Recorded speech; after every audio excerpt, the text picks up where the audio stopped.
I'm going to introduce our speaker. So Andrea Peters is here with us today, and she's going to introduce herself and give you a little bit about her background. So I'm not going to do too much about that, but I just want to thank her for being here and excited to hear your talk on this super interesting topic today. Cool. Well, I am super excited to be here today and present on this. This is a topic that I feel that as social workers that we often think about, well, what if this happens? And that's when your patient's trauma hits too close to home. Kind of how do we recognize it? What do we do? And how do we take care of ourselves? Because as you know, especially this is going out to the students, can never have enough self-care in social work. So disclaimer, some of the topics we will be discussing, it's going to be trauma, and trauma can be a very, very hard thing to talk about. Sometimes I tend to use some explicit language that may happen today. I don't think it will, but just kind of want to warn you. All the opinions today are my own and do not reflect on MVA Health Centers here in Fairmont. Also, not financially being compensated for this and volunteering to do this. And this is for educational purposes, and definitely ask me questions. I know as we go through this, you're going to be like, well, what about this topic? What about that? Feel free to ask, because having an hour to talk about a topic that is so broad and is so immersive, it's hard to get it's just kind of covering the overview. A little bit about me. I am a 2017 graduate from Concord University. I received my LSCSW in December of 2022. Going into my 13th year as a social worker. Very proud to be in this field, love this field. Can't imagine doing anything else. I have worn many, many hats over the course of my career, and as Miss Charlotte Barnett will attest, I had the privilege of working with her when I worked at Children's Home Society of West Virginia in Charleston. A dog and cat mom. I have 2 dogs, 4 cats. They're my children. Big into fitness, dance, love to travel and see her beauty. We deal with a lot of negativity in the world, so I feel it's important to go out. Also, big Xbox player. And the purpose of these last 3 things is kind of give you some insights to how I do my self-care. Who do I work for? MVA Health Centers. We've been around for over 60 years. We are located in Fairmont, West Virginia. That's our main hub. And we have 2 satellite offices in both Shinston and Mannington. We help people regardless of their ability to pay. We are what's known as an FQHC. So if you have someone who needs to see a primary care doctor, but doesn't have insurance or can't pay, send them to us, and we will gladly see them and take care of them. Some of the programs we have are behavioral health, pharmacy, urgent care, optical, pediatrics, and homeless care coordination, in addition to seeing adults as well. All right, so what are we going to talk about today? So first is, oh no, it's happened. You've had a patient come into your office, whether it's an intake or it's a reoccurring appointment, and they bring up something that's very similar to a trauma you've happened in your life. Oh my gosh, how do I recognize this? What do I do? Then how are we going to handle it? What are the steps we should take? What should we do? And then lastly, warning signs of getting crispy. Burnout, unfortunately, in the social work profession is big. As you know, we are faced with challenges day in, day out that are hard. And so how do we avoid getting crispy, as I like to call it? So let's set this up with a scenario. You lose a family member, okay? And you go to the funeral, you go do what you need to do. And then 2 days later, you're back at work. And then you have a patient tell you, or client tell you, hey, I just lost this family member in a very, very similar way that you lost your family member. So I want to, in the chat, just kind of put some kind of what are some initial things that would go through your head in a situation like that.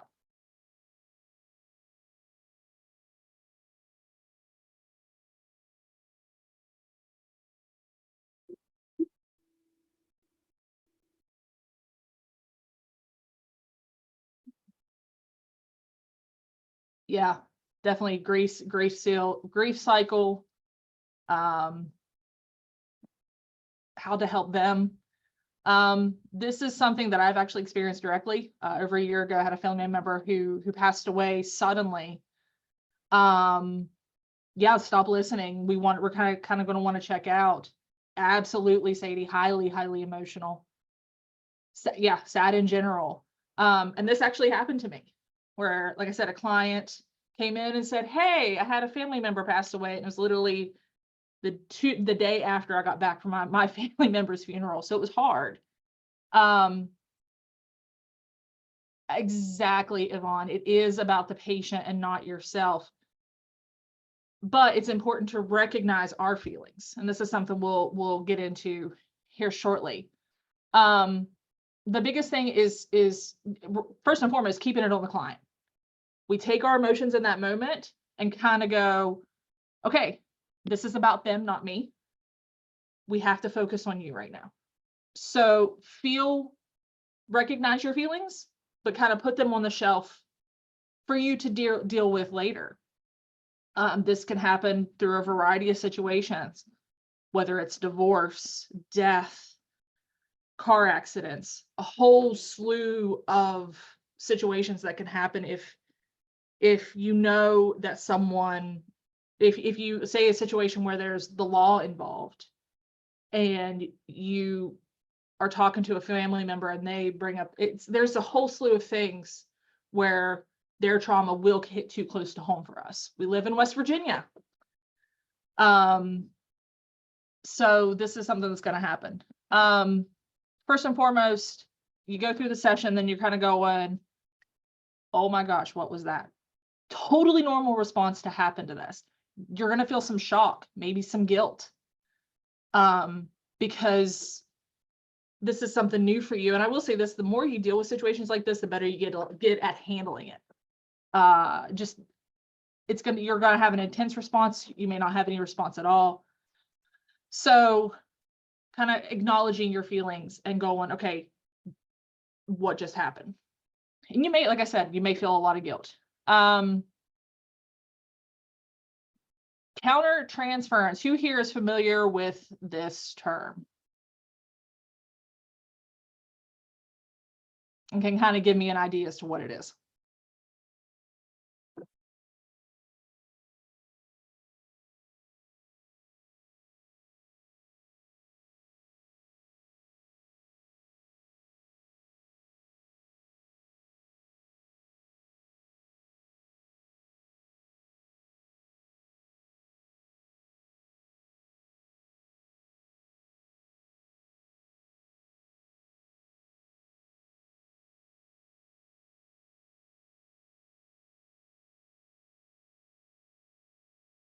So countertransference is something to where you project your own emotions onto the client.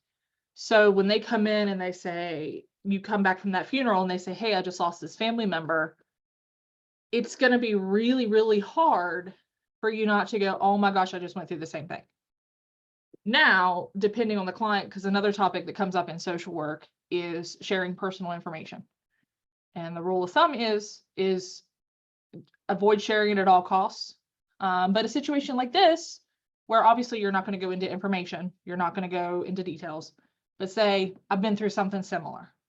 So that gives the opportunity for rapport building and bonding and just kind of letting the patient know or the client know that they are not alone in this situation. And you have to be careful with that, because then patients might go try to get overly involved and want to know more about what happened. But this is where you just simply redirect them and kind of go, this is about you, not me. This is about you, not me. So it's hard. Secondly, we got to touch on vicarious trauma. We work with individuals who go through so much. And this is kind of an occupational hazard. Not only do social workers experience, police officers, ambulance, anyone in healthcare, we all experience vicarious trauma. And after a while, it takes a toll. Vicarious trauma does take a toll. And after a while, you kind of become desensitized. Absolutely, Sharon, being traumatized by clients is trauma. And this is where we have to acknowledge and kind of recognize and feel, because they tell us some things that are just horrible. Absolutely, Madeline.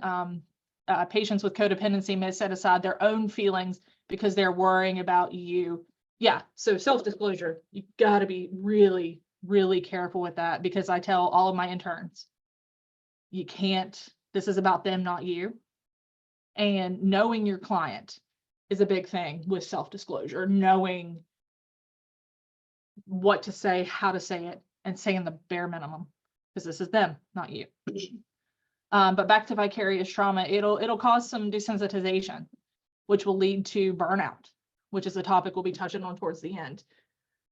So you have to be aware of these terms, and there's more terms that I can go into, but due to time I wasn't able to. So there's a lot to it and a lot to go down. Then we're looking at an ethical dilemma.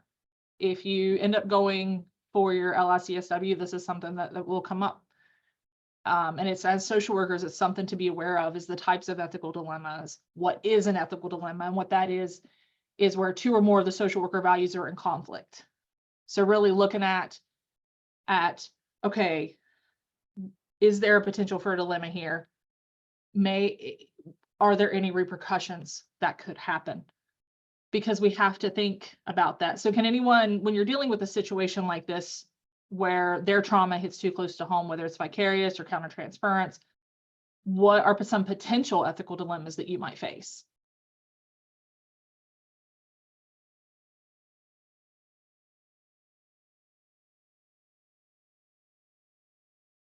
Yeah, not being as neutral.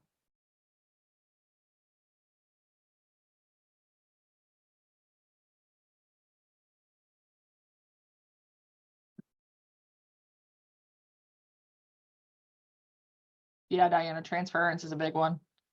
But transference is more when they project their feelings onto us about a certain situation. Oh yeah. Self-disclosure, absolutely. No worries, no worries. Yeah, we gotta remain neutral with our patients. We can't let our own emotions get involved. We have to show empathy and show them that we care and show them that we're here to support them, but we have to remain that neutral third party. We have to keep ourselves very professional, but yet showing them empathy, which can be very, very hard at times. Yep. And getting overly involved, from my perspective, coming into my 13th year, it will happen on occasion, but this is where you know your biases, you know your own boundaries, which is what we'll touch on in the next slide. And we learn kind of what our parameters are, and relying on supervisors and other individuals in the field to help us keep an eye on things, because we're only one person. And depending on your job, you can see anywhere between 10 to 20 clients in a day. And that's exhausting. That is tiring. So we have to be aware that we stay neutral and not get overly involved. So some of the ethical dilemmas you might encounter are loss of neutrality, impairment versus competence. Because we have to make sure that we are always very competent in what we do, and is our feelings and our emotions towards the patient or the client, excuse me, are we going to have a conflict there? And then also, bear with me here, private conduct versus conflict of interest. So we have to be very aware of how things in our personal life may impact our work life. I always tell my patients every time they come into the room, very first session, I am a therapist and social worker here, but outside I am a wife, I'm a friend, and the two don't cross. So setting that boundary ahead of time of, if you see me, feel free to say hi to me, but I will not acknowledge you, and explain to them that it is a HIPAA violation and things like that. So, and then last but not least, I think is something that all social workers struggle with, personal life decisions. Absolutely. Absolutely. Do no harm. Do no harm is probably the biggest thing, is making sure everything you say to them, whether it's a personal disclosure or not, that it isn't going to harm them, and really focusing in on their body language, their eye contact, looking at those nonverbal cues to see what they're truly saying. I had a patient in my office yesterday that the situation we were talking about, she was telling me one thing, but her nonverbals and body language were telling me a whole different situation, where she was trying to come to resolution on a situation. She was telling me one thing, but in reality, she wanted another. And ultimately, it was one of the things where I looked at her, I was like, you're the one that's going to have to make these decisions. We've gone over the pros and cons. So that was an instance where I was very careful as to what I said and how I said it to her. So the work home, unfortunately, with what we do, it's hard for us to keep home at home and work at work. For those students that are on today, it definitely takes time. Takes time, and don't be hard on yourself, because you will have days where you come home and you sit there and you kind of go, oh my gosh, I just went 20 rounds with Mike Tyson.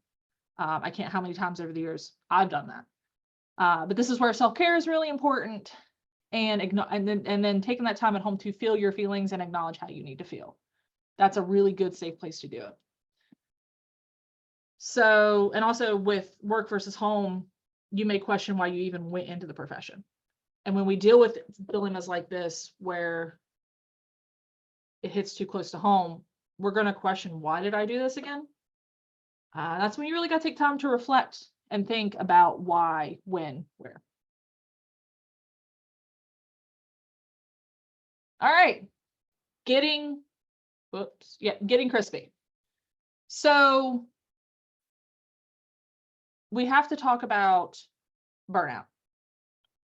And when the client's trauma hits too close to home, that can cause, what is the purpose of disclosing? Does it further the work? I try to ask myself that 95% of the time, and the answer is no. Fair enough. So sometimes the purpose of disclosing, especially in a situation like a death, you can say something along the lines of, I have experienced something similar, but keeping the focus on them, really focusing on them and their feelings. So this way it helps them understand that they're not alone, but also you also set that boundary of all you're going to know is that I've been through something similar. So, and some people prefer not to disclose anything. So it's really you're the one that has to make that judgment call. It's very far and few between that I ever disclose anything. So it's a very, very sticky subject. So burnout, feeling depressed, feeling just exhaustion, boredom in everyday things, noticing you're becoming easily agitated with others around you, with clients, with everyday routines that may seem like normally you don't get frustrated over, but this you might. Not caring, realizing you don't have as much oomph in your step, may not be as excited to do certain things that you normally would. In terms of just not really caring about the day. Trouble connecting to others. Normally you're able to build rapport pretty easily and get things going, but you find yourself just not vibing. Avoiding work and social contact outside of work. Oh, I really need to get those case notes done, but I don't want to do it. And no motivation, no energy. Lack of empathy for loved ones. In this field, we give so much empathy to others. And sometimes we forget to hold some empathy and for our loved ones and ourselves even. Noticing an increase in, I mentioned depression earlier, notice an increase in anxiety, feeling the tightness in the chest, trouble breathing, checking in with your body, noticing just feeling things off. Mentally checking out. I think we've all been there where we just space out. Boundaries is a huge thing, touching back on the disclosing. You have to know your boundaries. You have to know where you stand, and having too rigid boundaries, especially people in our personal life. Really shutting everybody out and just kind of doing what you need to do to keep yourself safe. Loss of identity, forgetting who you are, and kind of losing yourself in your work. So anybody else have any other warning signs that they would like to mention?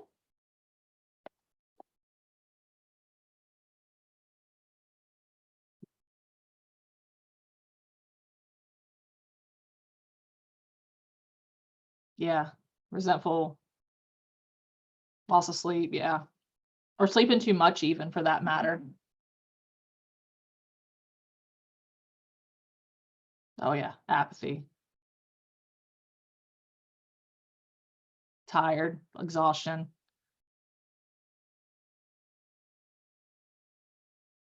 Yeah, absolutely. Losing interest in family and friends, not wanting to do those social interactions.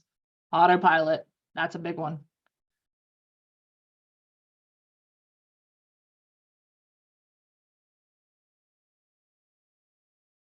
Lack of focus, wandering, mind drifting off, not being able to focus on the needs right then and there.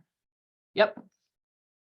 Focusing more on them, on yourself, than them. When every time you're with a client, the focus is them and them alone, not us.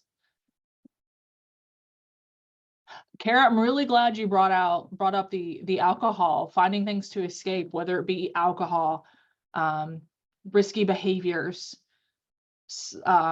shopping, even finding yourself looking to escape your everyday life, because everything, you're short temper. Yep.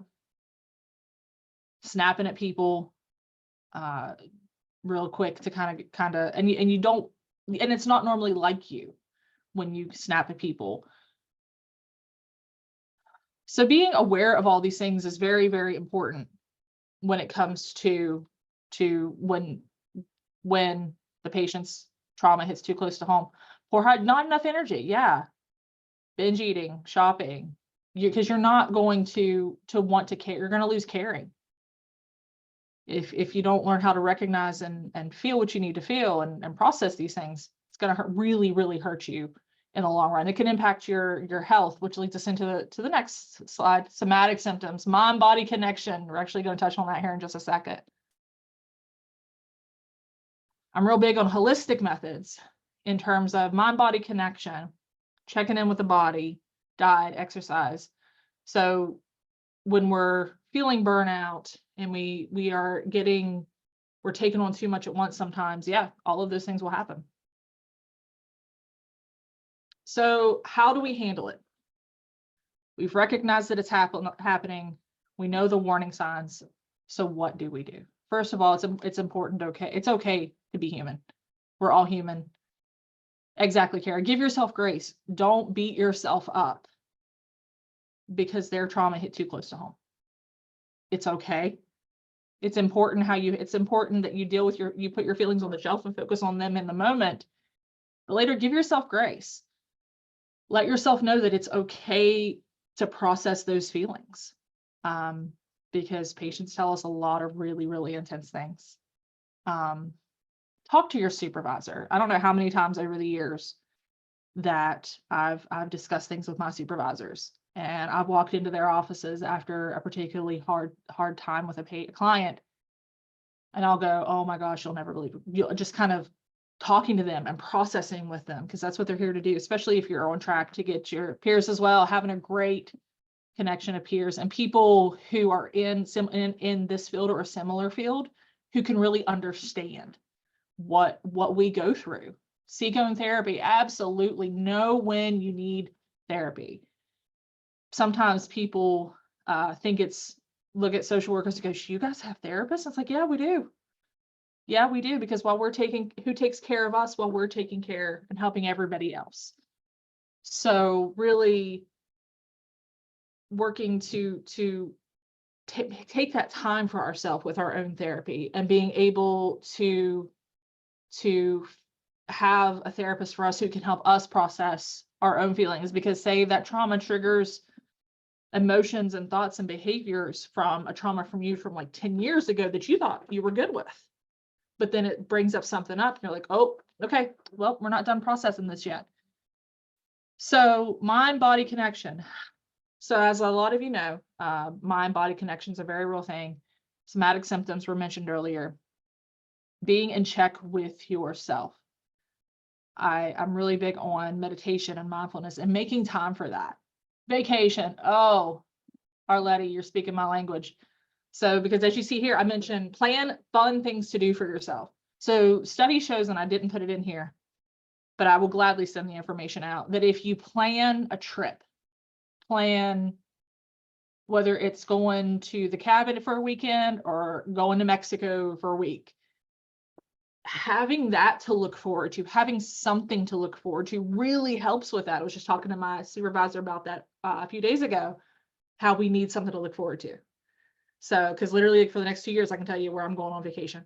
Because that's, for me, that's a big coping skill, is planning things and looking forward to things and looking towards the future, because we should work to live, not live to work.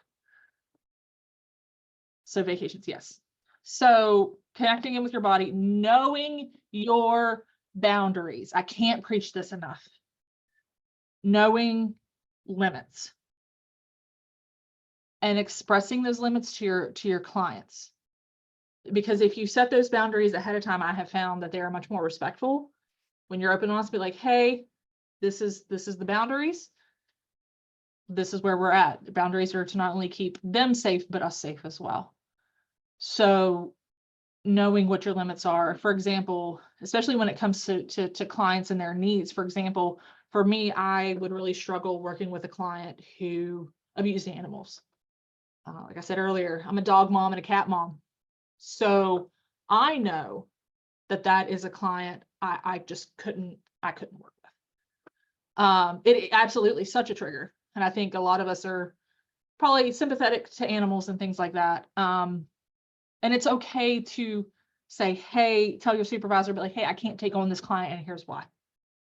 And that's okay, because we want that person to get the best help, but that best help may not be from us. Whenever I have a new client come into my office for therapy, I tell them, I may not be the best fit for you.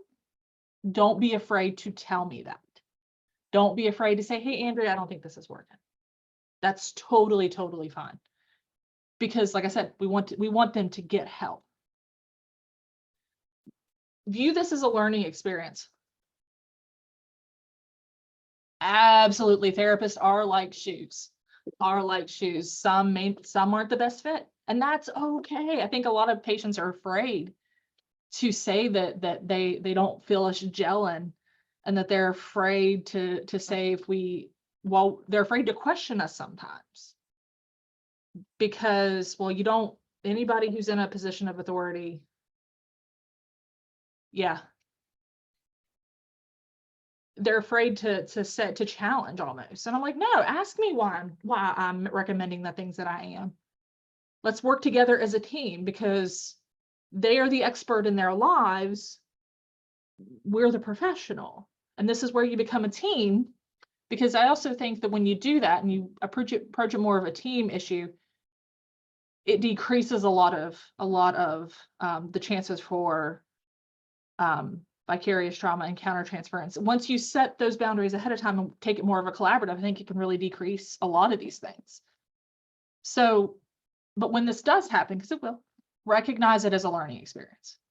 Talk with your supervisor, talk with your peers, and see what you can learn from it and how you can better yourself for the next time it happens. Because it's over time, it'll be good. Also, know when to terminate the relationship. This is a topic that, say they need a therapist, but I've never opened up to their therapist to address or process. Right. And I think a lot of that comes from fear. I think they're afraid to say those things because they don't want to upset us, or they don't want, they're thinking, they may be thinking things of, I've actually had clients tell me this, that, well, you're just going to go and talk to them. No, I'm not. I have respect for them. And plus, if they choose not to see me as a therapist, that's fine. And it could mean also there's something deeper that they need to address, but they may not be ready to address it.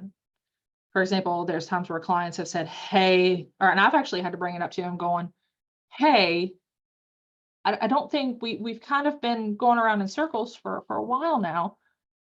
Do you truly feel that you're ready to tackle all of this? Sorry about that. So it's a matter of helping them see that it's okay. So terminating the relationship is something that is hard to do. And patients may react positively to it, they may not. But definitely keep your supervisor in the loop if you're going to be terminating a relationship with a patient or a client. I know I've said the term patient a lot. But and seek out your supervisor, like I mentioned earlier. Get their counsel on how to handle the situation. Because there will be times where some patients are going to be great, some patients not so much. So really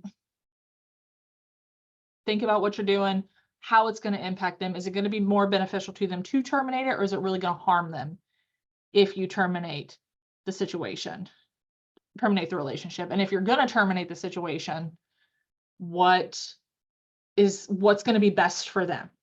And discuss it with them. Be like, what would you like to see going forward? What are you needing? So it's a lot.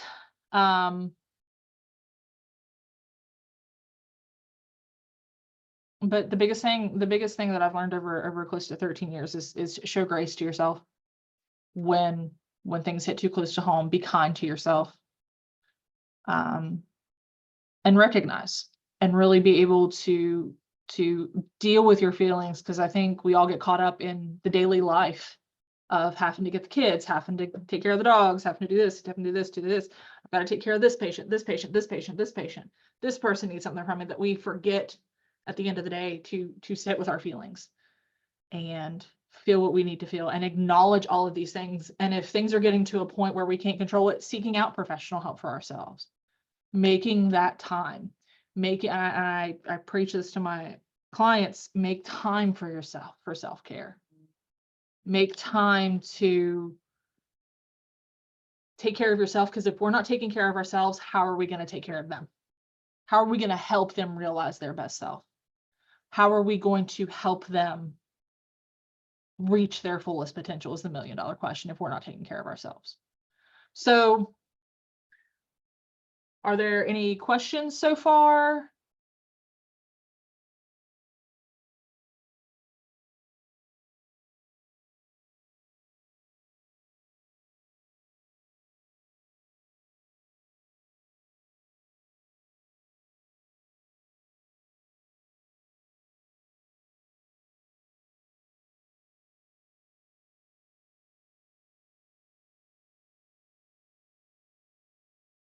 Anything anyone wants to know more about? I actually went through this a lot faster than what I thought I would. Of course, it may have been some of the nerves as well.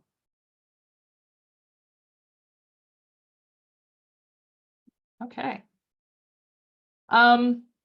Take care of yourselves. If I can be of a service to anyone, please do not hesitate to reach out. My information is right here. Thank you. Thank you, Andrea. So we are I'm going to just post in the chat the link to the evaluation survey so folks we'll leave it open for a minute. We will be giving the full hour of CE credit for those folks if you're worried about that. Thank you for presenting, and I hope to see everybody back here in our next Lunch and Learn.